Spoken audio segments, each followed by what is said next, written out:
Stand like a tree. There's a scientist by the name of Wagner that went very deep into the study of the movement of sap within trees. What he found was that the sap did not rise to the top of the tree from an action likened to sucking through a straw. There was not some open vortex space at the top of the tree that created some sort of vacuum that went through the tree and pulled the sap up. Anyone who is familiar with ear candling, it would be the same concept as that. You're sticking a hollow, wax-covered tube made out of paper in your ear that has a hole on both ends. One end has a smaller hole than the other. You light one of those ends on fire, and the heat and the smoke and the condensation create a pulling force that heats up the wax in your ears and pulls it up into the tip of the cone from the candle that is in your ear, collecting the wax, causing the wax to rise. This is not what is happening when sap rises up through a tree. The concept of what is happening to rise the sap up through the tree is a combination of what we have been calling gravity and what scientists are now learning and exploring more of, that which is called levity. These work sort of like magnets, almost opposing forces that are working together to hold together the molecules that create the reality around us on this planet. Gravitational force comes from the sun. It hits focal points along the way where its aura or energetic field begins to dissipate before there's an eruption of energy that happens again. And these focal points just happen to be where each one of our planets in our solar system rotates upon. That is where the axis of the different planets' rotations meet at those focal points. And these bubbles of energy meet and explode and meet and explode all the way down to the Earth. And this creates the push, or what is called gravity. The Earth acts as a grounding. It absorbs this electromagnetic energy from the sun, pushing everything down.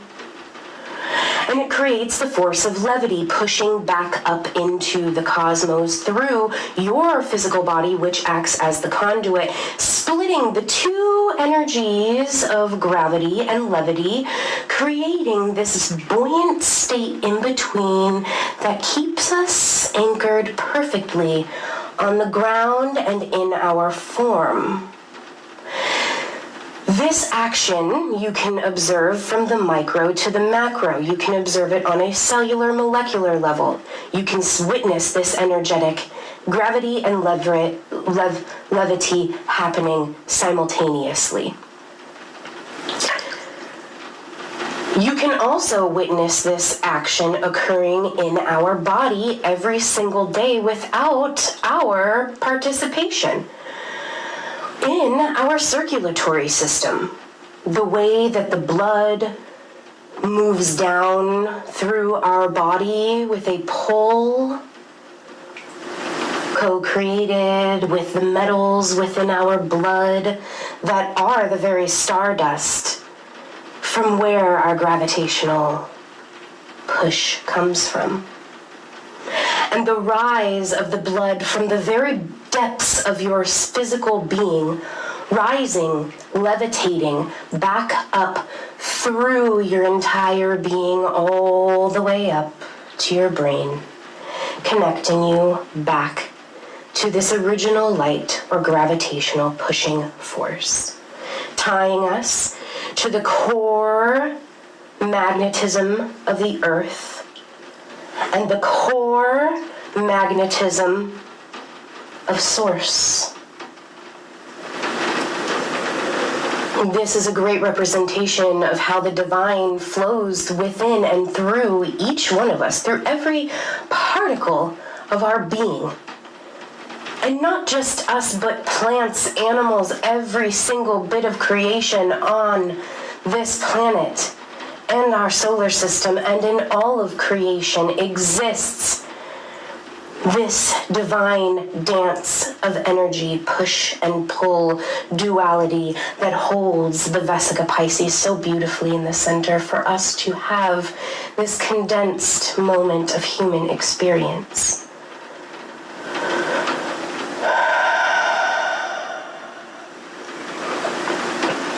What Wagner also discovered in his studies was the vocal, energetic, chemical, emotional reaction that occurs to plants when there is any sort of damage being done to them. Now, this gets into why it is so absolutely important to pray over all of your food, to pray over your gardens, to pray over the water that you drink, to pray over the medicines that you consume. Because all is interconnected, interwoven, and our thoughts and our words hold all of the power within this incarnation as a human being. A human being.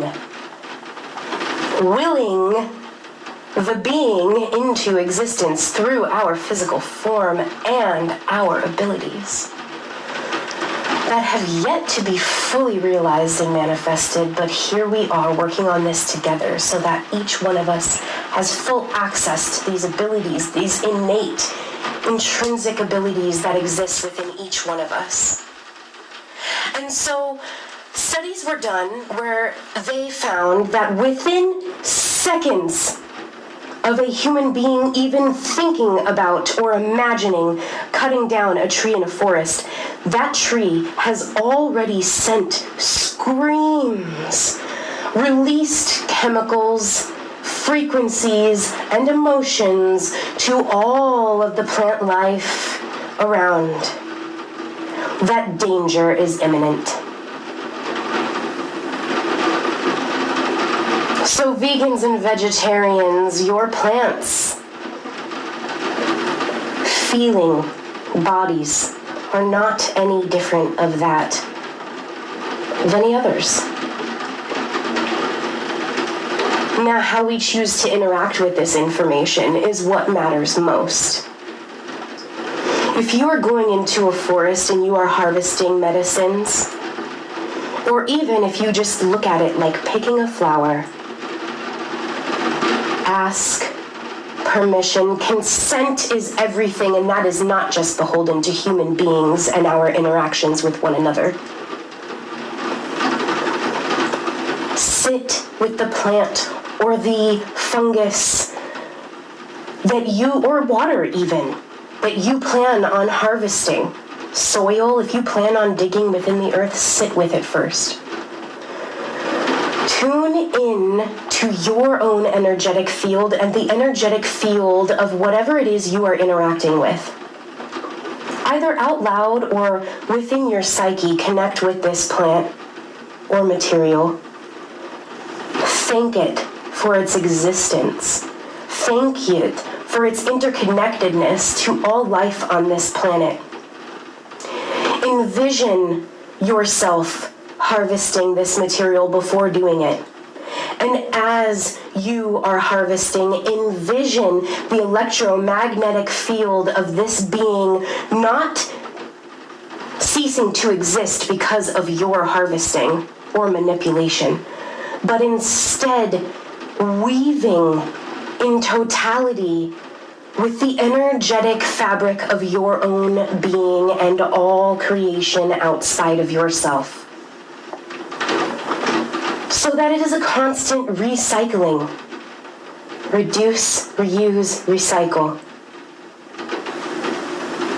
Repurpose. Repurpose. Now, if anyone is familiar with muscle testing,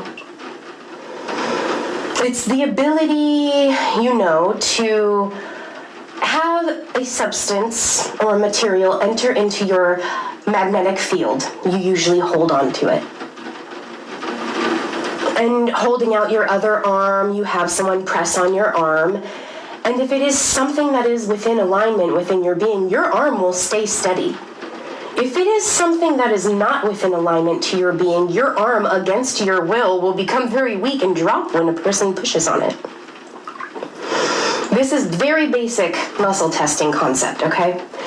So, a trick that I encourage all of you to do with your family, with your friends, with your community, to help facilitate the observation of this concept, because people oftentimes need to be seers in order to be believers. Have someone hold their arm out, shoulder length, to their side, strong, but not fighting it with everything you've got. And have them turn away from a group of people that you're doing this experiment with, so that the person with their arm out being muscle tested cannot see the people behind them. Now, the person who is performing the muscle testing, I want you to explain this process. I am going to hold a thumbs up or a thumbs down. The person being muscle tested cannot see your thumb. You hold it behind their back. Now, when I do a thumbs up, I want everyone in the room to send thoughts of immense love and gratitude and appreciation to the person being muscle tested. And when I flip my thumb upside down, I know this feels very terrible, but I want you to send thoughts of hatred, disgust, aversion to this person. And I want you to watch what happens to their arm. And without fail, every single time, the second my thumb points to the ground, downward, their arm drops instantly. Weakening their magnetic field, weakening their immune system, weakening their heart field, weakening their consciousness, weakening their confidence on a subconscious cellular level. Now think about the thoughts that you think to yourself on a regular basis, moment to moment.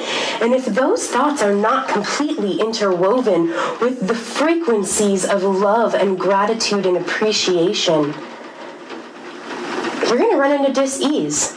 Dis-ease within your magnetic field, going to the core of your being and being levitated throughout your being as the energy rises back up,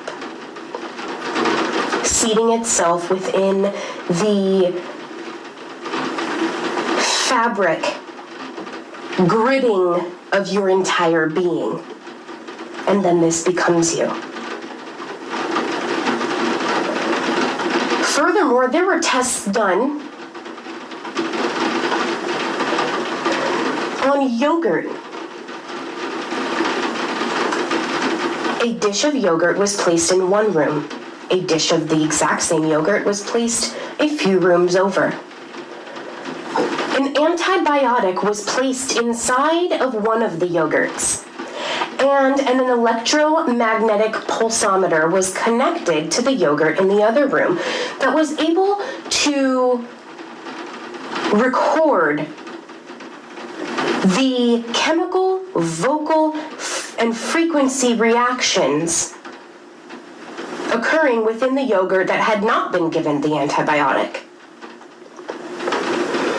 What was found was that the moment that the cultures within the yogurt that was given the antibiotic began to die, the yogurt in the other room began to scream, began to emit frequencies that resemble that of terror, because that of which it is was dying.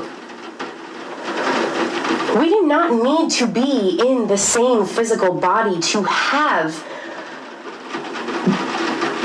prolific effects upon all of those around us. Now, I'm going to take this a step further. When a mother becomes pregnant, and gives birth, she doesn't pass the baby, pass the placenta, and then there is nothing happening again within her in regards to this baby or the father of this child.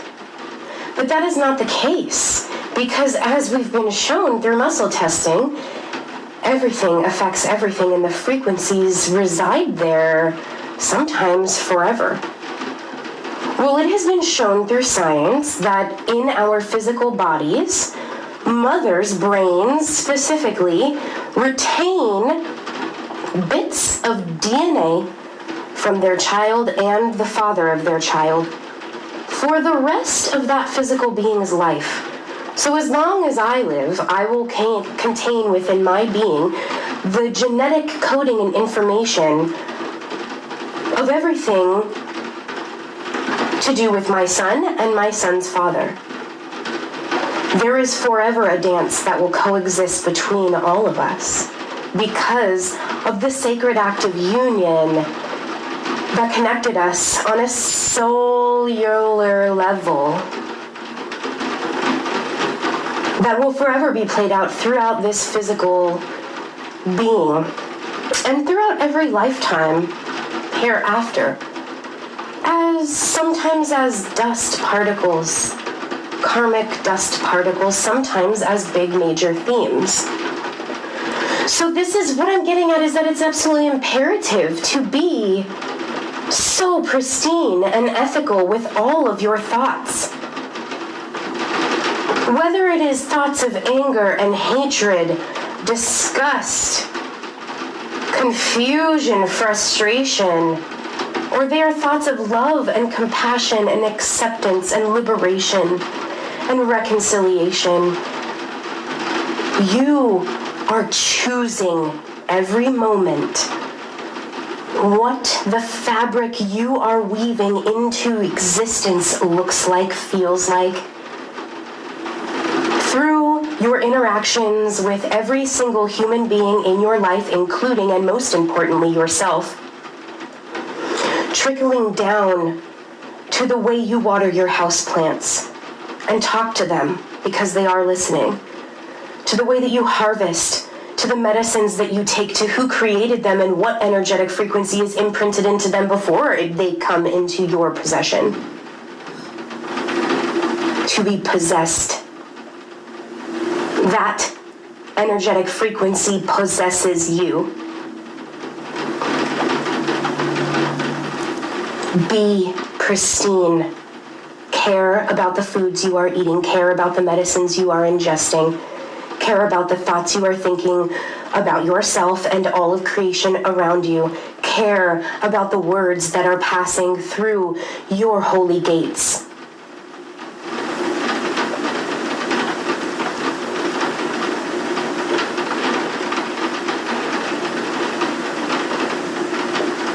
Allow love to become the totality of your vibration. This does not mean to be ignorant of pain or despair in the world. This is about reconciling both of those parts, the duality of nature within itself, reconciling that it exists and coming to peace with that. And then doing the work on your part to make right. Reparations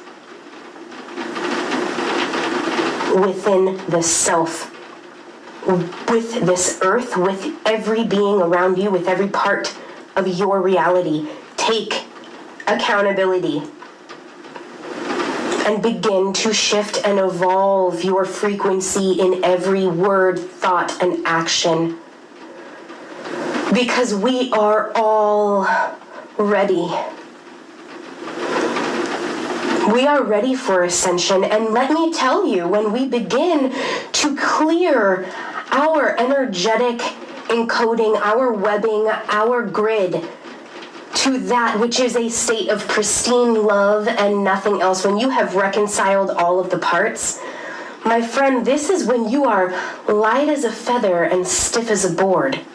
Meaning, the grounded parts within you are able to be channeled in a way that parts the seas, the water within, the molecules of your being, and allows for more space of this levity energy, for this levity energy to lift you.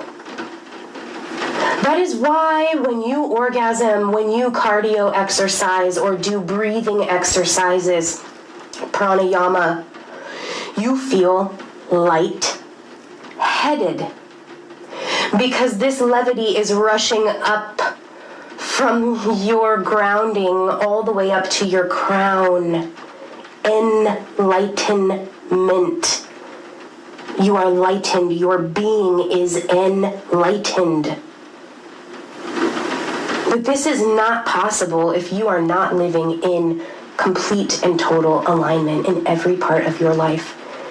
And yes, this can feel daunting, but it feels a little less daunting when we also learn that time is an illusion, that the soul is everlasting, that we have all the time in the world to work on clearing out all that is not love and all that does not serve the greater good for all.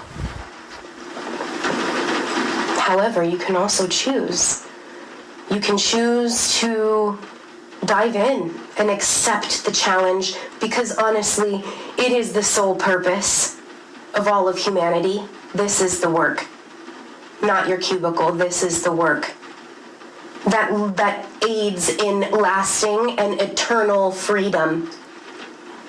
Heaven.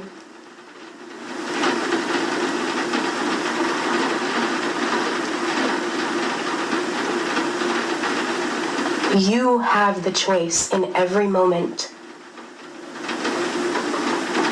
Now is a time on this planet where our focal points of energetics between plants and humans and animals and stars and planets are all in such perfect alignment to support our ascension as a whole.